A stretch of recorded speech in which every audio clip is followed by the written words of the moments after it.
It's so easy today with so many different forms of stimulation coming in.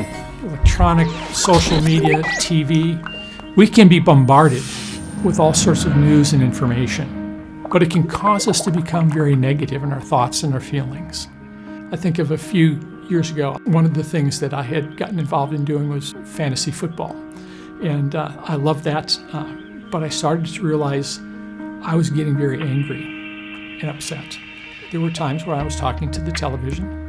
It didn't answer, at least not anything I said, but I realized, nothing wrong with fantasy football, nothing wrong with watching some sports. But when I get so involved that I'm becoming angry and upset about things, this has taken over too much of a spot in my life. And I'm getting all bent out of shape about something that's not that important. And I have to surrender that to the Lord.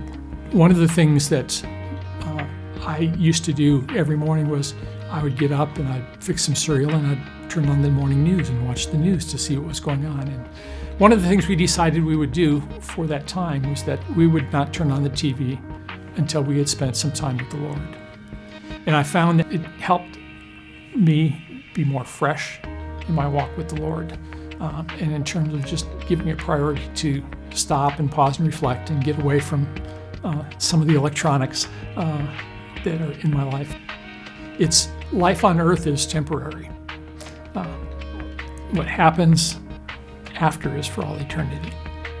And so I think making a priority of if what's eternal is what I need to be focused on, then taking the time to be reading the Word daily, taking the time to spend time in prayer, taking the time to be involved in the lives of other believers, listening to what is happening in other people's lives, taking time to be involved in those things that are going to help me to grow and build that spiritual life.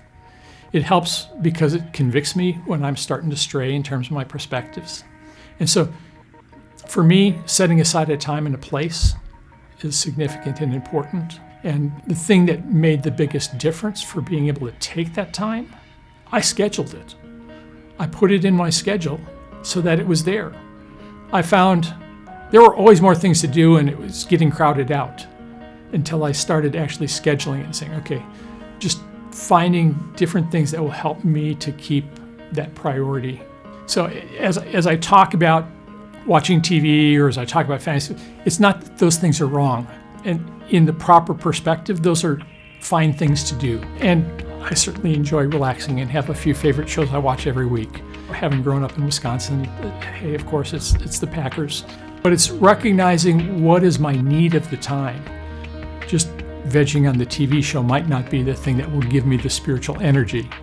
And stopping to realize, okay, is this what I need spiritually right now? Or is this, best for me not to pursue that right now? Because this is going to lead me just to frustration and hinder my walk with God. It can cause us to become very negative in our thoughts and our feelings. It can cause us to become angry or divided. Taking time to come to God's Word helps us to focus in on what is it He is calling us to do and what is He enabling us to do in the renewing of our mind around what God thinks. The more that is what starts to be lived out in our lives. Giving up what was important to me for what's more important, which was seek first His kingdom and His righteousness, and all these things will be added to you. And it's provided a lot more peace. I don't talk to the TV nearly as much as I used to. I had seen the difference God had made in my life. And I recognized that there were two things that were going to last for eternity: God's Word and those who know Him. And in the weariness and tiredness of life, come to the well and be filled by Jesus.